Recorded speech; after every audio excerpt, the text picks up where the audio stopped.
date update with a dude named Joe. Hi, Danielle. How are you? I'm good. How are you this morning? Excellent. Awesome. So take us from the beginning. Tell us how you met Joe, how the first date went, and we'll be off and running. Sure. So I met Joe at a birthday party for a mutual friend. I noticed him. He is very handsome. However, he was standing next to this woman, and so I automatically assumed that they were a couple. Oh. But later on, I saw her kissing another guy. Oh, so then you knew that they're either not together or something big is about to go down. Something fishy is happening. Yeah. Exactly. So what I did do, though, I did ask my friend if he was single, and he is single. So I got an opportunity to go up to him because I do not consider myself a shy person. If I see someone I like, I go up to them. So Good for you. I like that. Yes, thank you. So I went up to him to ask him, if he wanted to hang out the next day and meet up for coffee. He was totally down, which I really appreciated. And so the next day, we met up at Starbucks, and we were talking and laughing and having a really good time. And the date lasted about 2 hours. Wow. Sitting at Starbucks for 2 hours. That's a lot of conversation. It was. And, I felt a really great connection with him. I thought, he was feeling it too, because I told him that I wanted to get together again. And he said, yes, absolutely. And that's his cue. That says, hey, we just did this great coffee date. I'd like to do this again, as in you're going to ask me out and take me out on a proper date, right? Exactly. That was the goal. So at the end of the date, I hugged him goodbye. It was a first date, so I didn't necessarily want to kiss him midday. I don't think that's necessarily romantic, but we left. No, but I got to tell you, before you go any further, I'm thinking this through. I would have, right? Because if I was feeling it as much as you were feeling it right then, and you said, I'd like to do this again, I'd be like, all right, well, let's check our schedules here. Because I've got, what am I doing Friday? Okay. Friday's open. I can't do it Saturday, but I got Friday and I don't know, do you date during the week? Because I could do Monday too, if you're down. Yeah. Why? Yeah. Is that a red flag that he didn't do that? That's what I'm saying. Yeah. For me, it wasn't necessarily a red flag, but I was open to see where it would lead. I was up to the point where I wanted to see where he would lead the next step, Yeah. Sure. I hear you. Okay. So we did text a few times throughout the next couple of days, and then he just disappeared. Was he non-committal in the texts? Like, were you not able to nail him down on a date? Yeah, I was not able to nail him down on a date at all. And then, it started to become one-word replies through the text message. Right. And then, he just disappeared. So I don't know what happened. I don't know what went wrong. I thought we had a great time. Okay, so it wasn't like an immediate ghost. Like there was some mainly small talk or surface talk back and forth before he sort of faded away. Yes. Gotcha. Well, why don't we take a break? When we come back, we're going to try to call Joe. Let's just try to pin him down and see what's going on there, because there are those people who they avoid confrontation, or they don't want to seem impolite. They don't want to be mean. And so they're like, yeah, definitely. No, that would be great. Yes. That's me. When you're in town, we will absolutely get together. 100%. Please don't call me. Please don't call me. That's so true. I've been guilty of that. In and out that weekend. Dodged a bullet. You people. So she'd like to know what's up because, remember, Danielle's kind of direct. When she sees something, she goes after it. Are you ready, Danielle? Yes, I'm ready. All right, let's do this.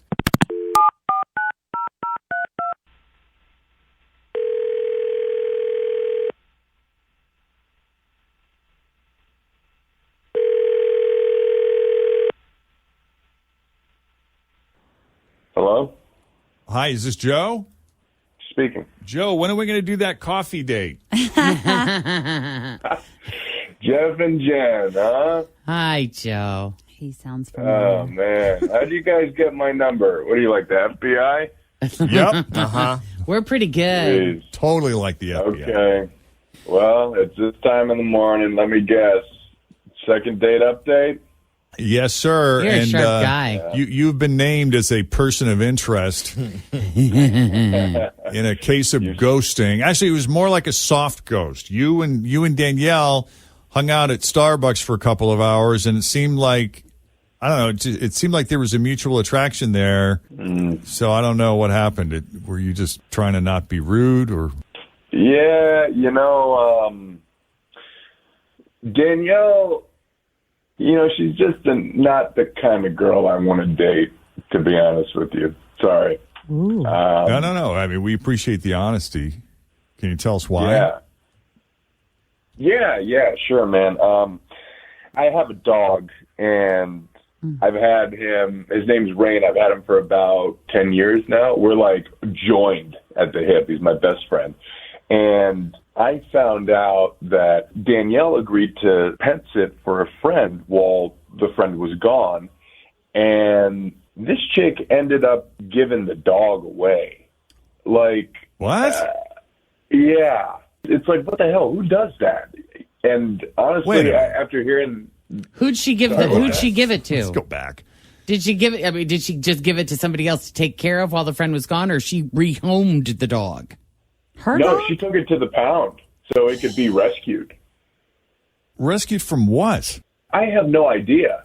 I just know that I don't want her anywhere near my dog or anything else for that matter. You know what I mean? Hold up. That's not how it happens. Just for clarity and to not make me sound like a bad person, the dog was being severely neglected, and she is a good friend of mine. She's a nurse. She works 14-hour days. She didn't come home in the middle of the day to let the dog out. She left him there all day in the laundry room with puppy pads. The dog was being neglected. Then when she was home, she pretty much ignored him, Never took him to the dog park or anything.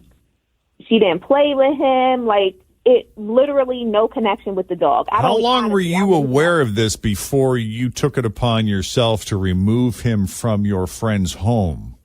My experience is that she's always done this with the dog. And I even had conversations with her, and she would, brush it off, kind of like, mind your business. This is my dog. I get to do what I want with my dog. Right. But as me, myself, I am a dog lover as well. And so I'm literally seeing this dog being neglected, and so I did take it upon myself. I mean, listen, that dog was so sweet. She had no business having the dog. He deserved better than that. So I pretty much found the dog a loving home where he will be spoiled rotten. At a pound? No, he's with the family. I actually know the other family, too. Okay. This is pretty ballsy, though, that's man. Wild. So, I mean, I think, is this even, well... I'll tell you, I have been tempted to do this more times in my life. I know people who just don't take very good care. They're not good pet owners. And... No, I'm with you. But and it's like... It's kind of a slippery slope when you just take it upon yourself to dog nap someone's dog who you may not think they're being taken care of well, and this may absolutely be true, but what's to stop them from going to the authorities and saying, hey, oof. How is the relationship now? Yeah, how is your relationship with your friend? I mean, how did she... I mean, you were obviously willing to risk the friendship over Are you the still dog. friends? Yeah, we are not talking right now. Not surprising. that's surprising. Hey, you know what? I did kind of know that would be the outcome if I did this, but I wouldn't want to see anyone being neglected around me. So it is what it is. I have other friends. I'll get over it. Well, at least the dog's not on a pound. Right. Because Joe said she dropped him off at a pound. You found it a home. Yes. That's not how I heard it at all. It was a mutual friend, Janice. She works as a nurse, and while Danielle was watching the dog, it was while COVID was really bad, so she had to work those 14-hour days, and it was just a period of time she needed extra help. So it's really not cool that you agreed to take care of it and gave it away. I mean, did you even tell her that's what you were going to do?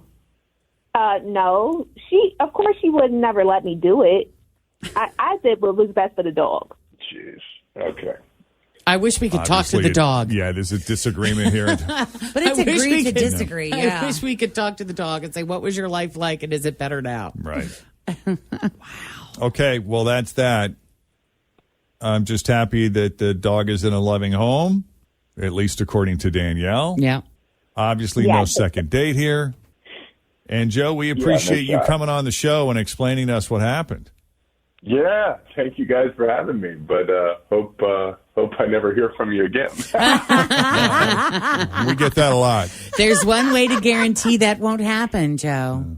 Right. Call people back, buddy. Okay. That's all you got to do. Actually, don't. I kind of enjoyed talking to you. You're going to loop around, I feel. Oh, boy, we'll see. All right. All right. Thank you, Joe. All right, guys, have a good one. Yeah. Ashley says, OMG, listening to Second Date Update. As an ACO, I'm going crazy. Totally not legal, and it is theft. What the friend was doing, as crappy as it sounds, it's not illegal.